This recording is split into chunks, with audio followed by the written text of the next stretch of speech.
They did it. They actually did it. After years of suffering through villain-led comic book projects that tried turning them into anti-heroes, we finally got one that actually made the lead worse throughout. So much so, it was to the point where I was genuinely angry by the end of the series, ready to jump through my TV and end the Penguin myself. To showrunner Lauren LaFranc and producer Matt Reeves, I owe you my life for creating this masterpiece of a series. What is it going to take for me to get a second season? Because I need so much more of this. Do you want my car? My house? I will do anything, I swear. I am so desperate to see this continue because I had high expectations and this show blew them all away. I can confidently say that The Penguin is the best show of the year and my favorite DC series of all time. What really makes this show so special are the two leads giving career-defining performances week after week. This show would not work as well as it does without them in the spotlight. I've spent the last 2 years being told that Colin Farrell plays the Penguin, and I still cannot believe it. There's no way an Irishman can play a Jersey mobster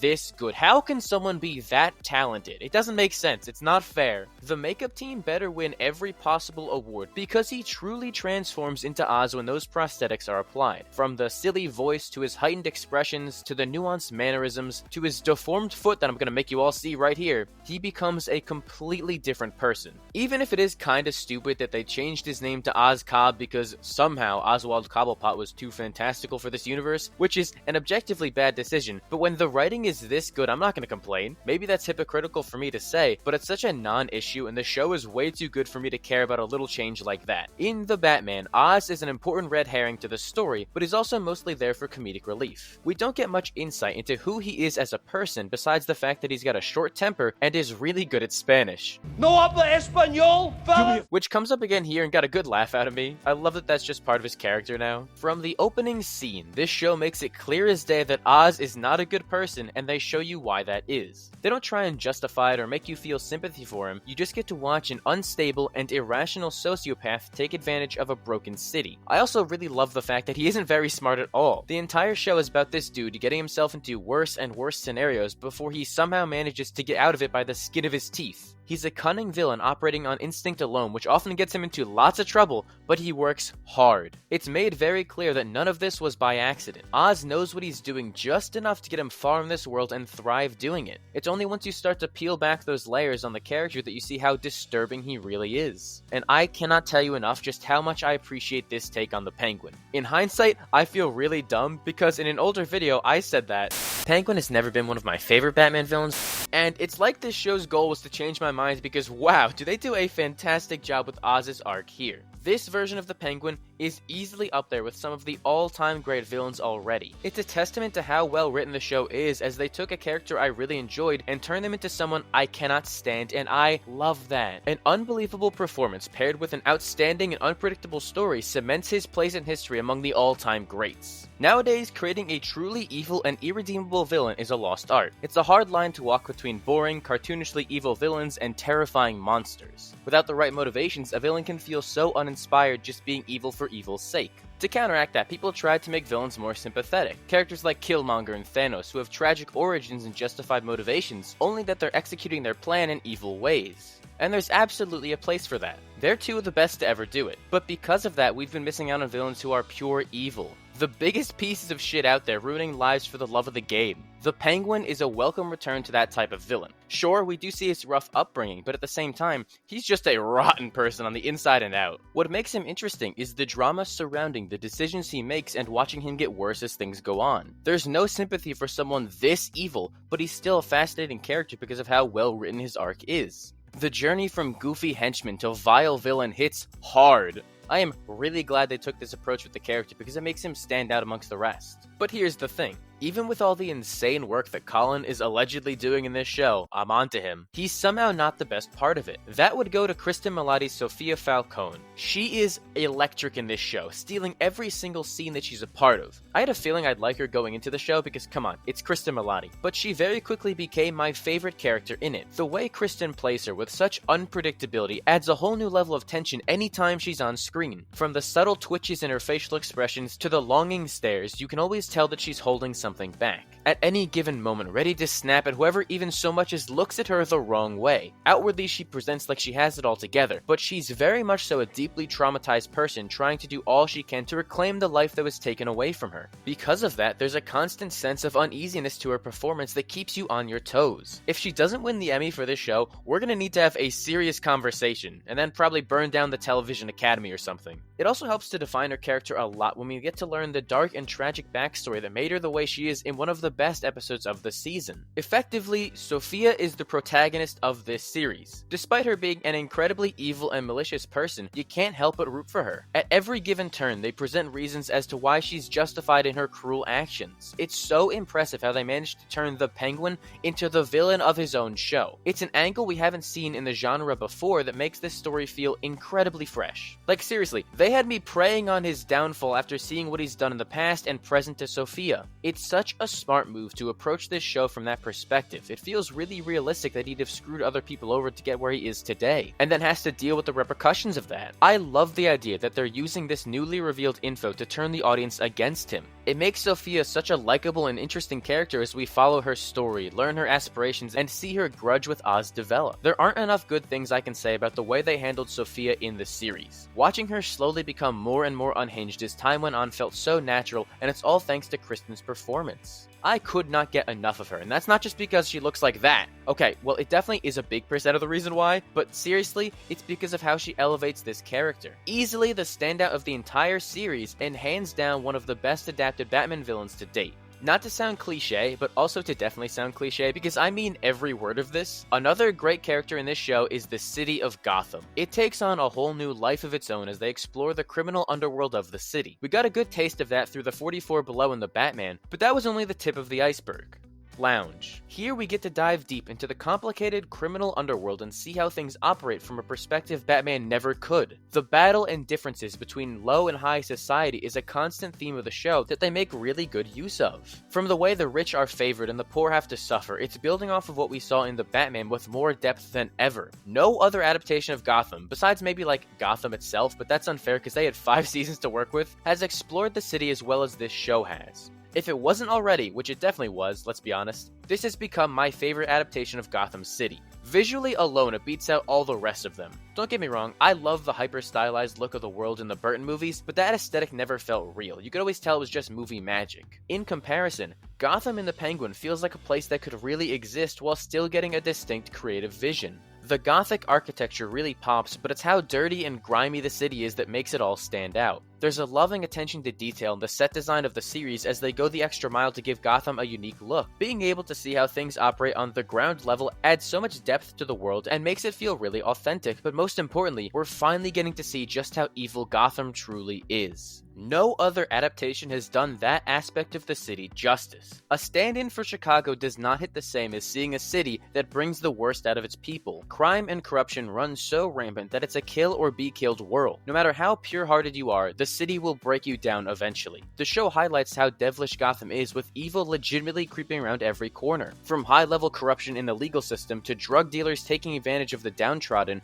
no inch of this city is safe. Through Oz and Sofia's war, it really feels like a power keg about to go off at any moment. One wrong move would send a shockwave through the city and send it into complete and utter chaos. With world building alone, they're able to make the case for why Batman is necessary in a place like this. Only instead of seeing things from the rooftops, we now get to explore it on ground zero. How people are struggling to get by and live in even the most undesirable locations. How the drops problem in the city is an uncontrollable epidemic, or my personal favorite, how the Riddler's flood forever changed Gotham. His biblical flood didn't start over, it only washed away anything stopping the city from getting worse. The effects it had on the poor are heavily felt here as they're being taken advantage of even harder. The show does a great job at really dialing in on how irreversibly screwed up the city is. And now that there's a power vacuum causing rival gangs to go to war with each other, Batman has his work cut out for him. I also appreciate how they were able to expand on this version of Gotham to make it feel truly lived in. The cinematic universe aspect of it all is expertly utilized here as minor characters from the Batman appear here, because why wouldn't they?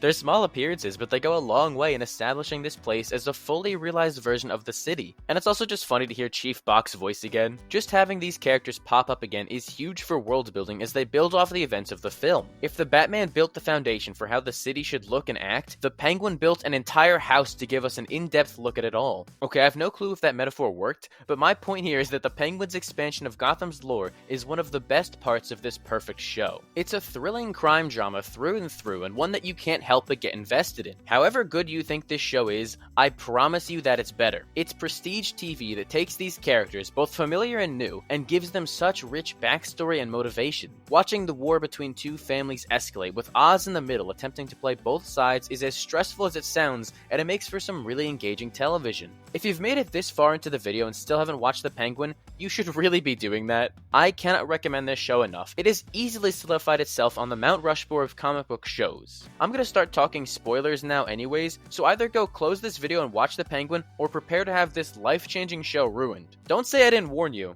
This is all on you. Throughout this review, I've held off on talking about Victor Aguilera until now. An original character created for the series, he is without a doubt the heart of the show. Acting as an audience surrogate, we get to enter Oz's world through his perspective as we learn the ropes and watch how the city changes you over time. Despite all that though, he may be the only good-natured person in the entire show, which makes it hurt even more that this piece of shit killed him in the finale.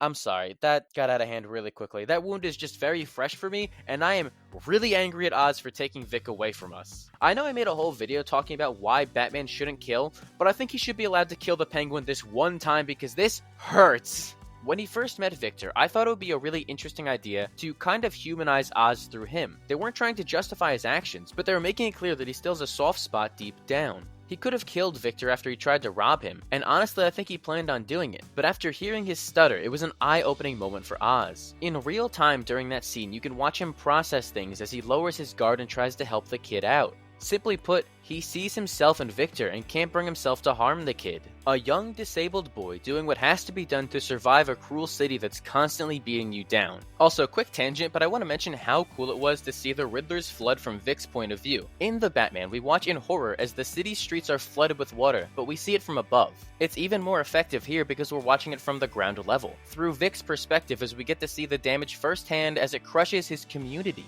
In just 5 minutes, this flashback establishes the stakes with the people Vic cares about, only to then wash them all away with a catastrophic flood. It retroactively makes the Riddler's bombing even more impactful, knowing just how badly it hurt the people of Gotham, but especially how bad it hurt Victor. He lost his family in this flood, and it sent him down the path of crime we find him on. It's one of the most powerful scenes in the entire show, and a great example of how to utilize events in a cinematic universe to enhance your storytelling. Oz sees someone looking for a chance to make it, and can't help but sympathize with him. He was in that same spot once, desperately trying to prove his worth to a world that spat on him. Oz had this same exact conversation with his mother where he basically begged for his life, and that echo of remembrance saves Victor. Oz takes him under his wing, get it because he's a penguin? I'm sorry, I couldn't resist. But he fully takes advantage of Vic's kindness for his own selfish needs, and despite it all, it works. Oz genuinely grows to care about Victor. He's not faking any of that at all. You see it in little moments, like at the restaurant when he stands up for Vic. Oz would have never done that for anyone else, but he only wants the best for Vic. He wanted to bring him as far as he could in life, but tragically there was a ceiling to that. Victor made the heartbreaking mistake of calling Oz family. It was an important moment of clarity for Oz as he realized that he's opened himself up to this kid. Not in a weird way, get your mind out of the gutter. I'd go as far as to say he almost saw Vic like the son he knew he could never have. He got to teach this boy all he knew and pass down that knowledge while helping him become a man. Sure, he wasn't exactly teaching him good morals, but he was helping someone who was lost. And because of that, Vic would have done anything Oz said. He crossed the line and killed for that man just to prove his worth. But saddest of all, he could have left Gotham. He had an out and could have freed himself from a city that holds a death grip on all those who enter it. A one-way ticket to a less stressful life with the girl of his dreams, but he turned it down. It's the biggest mistake he could have possibly made, as he allows the temptation of a better life outweigh his decency as a person, and he pays the ultimate price for it. He gets to live the high life for a little bit and make a genuine connection with Oz, but the moment he lets him know they're family, it's the final nail in the coffin. After what happened to his ma and how they used her against him, Oz cannot let that happen again. And in another example of his self-preservation, he brutally murders Victor. Just saying that has my blood boiling again, because I really did think for a moment that things were going to work out between them and we'd see Vic in the Batman Part 2. And while that would have been nice, this is unfortunately what needed to happen. It's the defining moment of Oz's life as he fully becomes the Penguin, cutting ties with the last person who cared about him so he won't have to worry about losing the life he always dreamed of.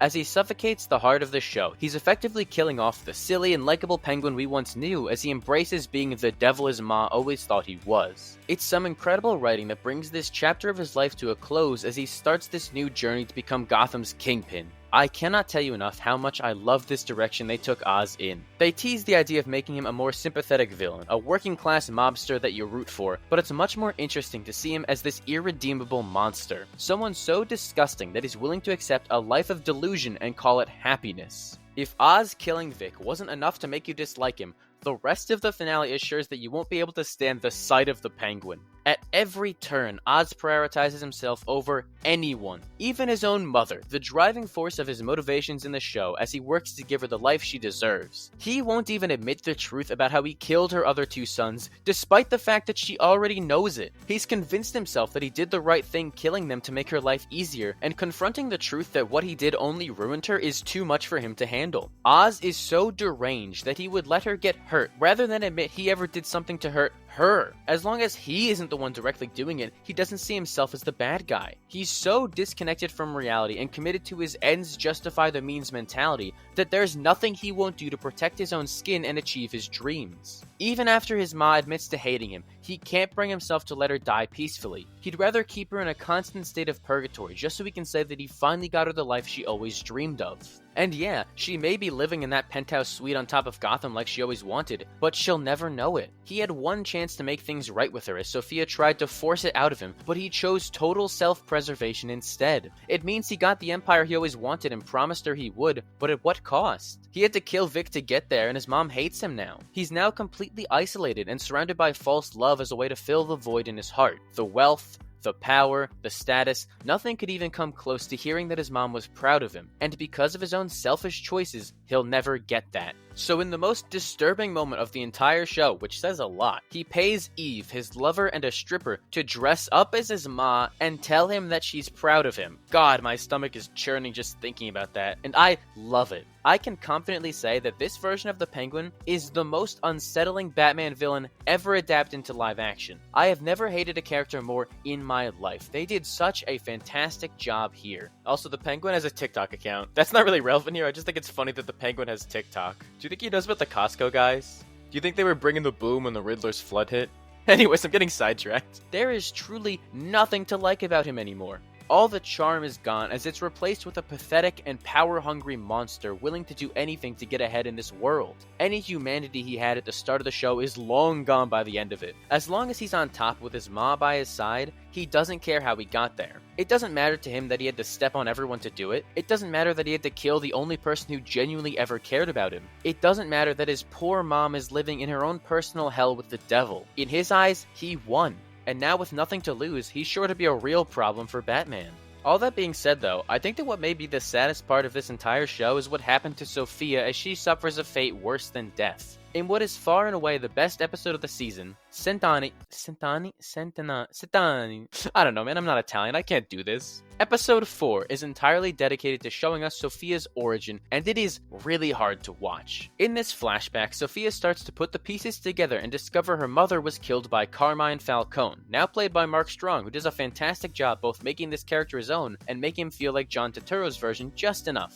Even if it is weird to see him with hair, when she gets too close to the truth, her own father was willing to throw her into Arkham for it to protect himself. But it's the fact that Oz ratted her out to Carmine that stings the most. She was the only person in that family who was nice to him and treated him as more than just a driver. But when it comes to screwing people over, Oz just can't help himself. I guess he was lying when he said he ain't no rat in the Batman, because he absolutely is here. Just another example of Oz's lust for power destroying other people's lives. One of the few good-natured people in the city is now branded as the Hangman and made public enemy number 1. It's beyond devastating to see Sofia get framed for all these murders and have her life stripped away from her in Arkham. Through years of abuse, Sofia is ruthlessly shaped into becoming the Hangman. She's beaten by other inmates and tortured with electroshock therapy until she reaches her breaking point and kills kills another inmate. The human mind can only take so much until you snap, and that's exactly what happens to Sofia here. One thing the Batman universe does a great job at is showing how much killing another person changes you. It was a defining theme of the movie as we watch Bruce stop Selina from making that decision, and now here in the Penguin we get to see what happens when someone does that, when they give in to their urges and kill someone out of rage. For Sofia, she didn't just kill another inmate, she also killed her own innocence as Arkham took it away from her. She effectively became the monster they painted her as, turning into the Hangman by force. It doesn't matter that she's innocent and there's no proof against her. The system wants her stuck there and it takes a heavy toll on her. Over the course of the episode, we see her unravel into the terrifying and unstable version of herself we're more familiar with. This episode is what defines the entire series and recontextualizes how we look at everyone in it. Suddenly, it's clear as day that Oz is the true villain of the show as we're given new reasons to root against him. Seeing all the horrific things Sofia had to go through because of him,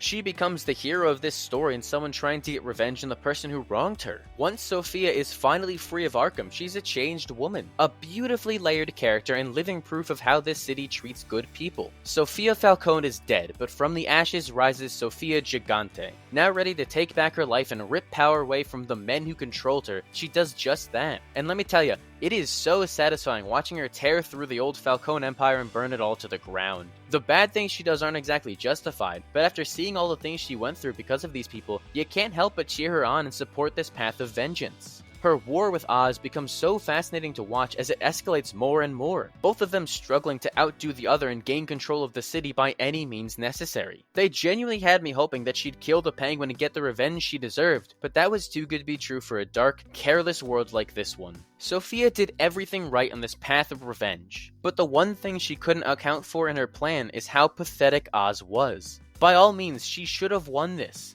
but his need for self-preservation outweighed any sense and gave him the edge over her. Because of that, he's able to gain the upper hand and take control of the city away from her. She's fully ready to accept death and defeat, going out knowing that she made an impact. But the fact that Oz wants to make her suffer is the worst part of it all. He created this monster and is fully responsible for everything he had coming, and he still goes out of his way to send her right back to her own personal hell in Arkham. It is so beyond upsetting to see Sofia end up right back where she started in the abusive system that tortured her for a decade. It's a calculated move by Oz, as he knows that death is the easy way out. He's fully aware of how bad Arkham was for her, and wants her to relive that agony again.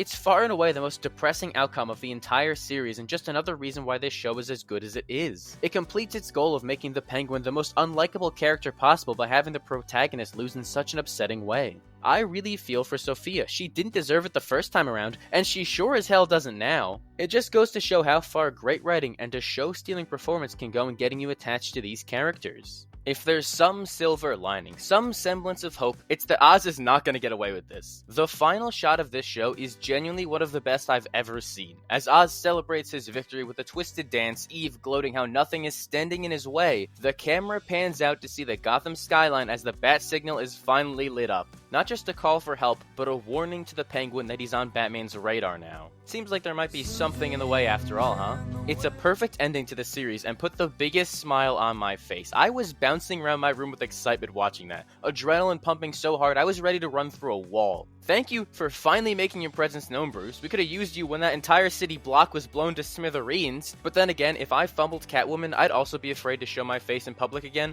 so I get it. What a way to end the show, man. I cannot wait to see Batman beat the shit out of Oz and make him pay for all the harrowing things he's done. The Batman Part 2 cannot come soon enough. The fact that it's just under 2 years away is going to drive me insane. How did they expect me to wait that long to see more of this incredible universe? I need to know what happens next. It's my reason to keep living at this point. We already know that Oz is going to play a role in the sequel. Matt Reeves himself confirmed it. But thanks to Colin, we now know that he's going to have about 5 to 6 scenes in the movie. That's about as many as he had in the first film, which is a pretty good indicator that he's not going to be the primary villain of the movie, which I think is good. Make way for a new character and let Oz continue to operate in the background. Given that he started making some moves in the political space in Ida Belle Royale, I wouldn't be surprised if Oz tries to make an even bigger power play in the next film as the mayor of Gotham City. It's something we've seen the character do time and time again and feels like a rite of passage for every Penguin adaptation. I mean, come on, just look at this guy. Is that not the face of a leader you can trust? With Oz, the only direction for him is to go upwards. He's only going to continue to crave more power, so run for mayor just makes sense. If you want to lean into his need for approval, you can do that here too. Getting the city behind him and running on a platform of fighting for the working class, despite him being a total hypocrite in that regard, would do wonders for his ego and character arc.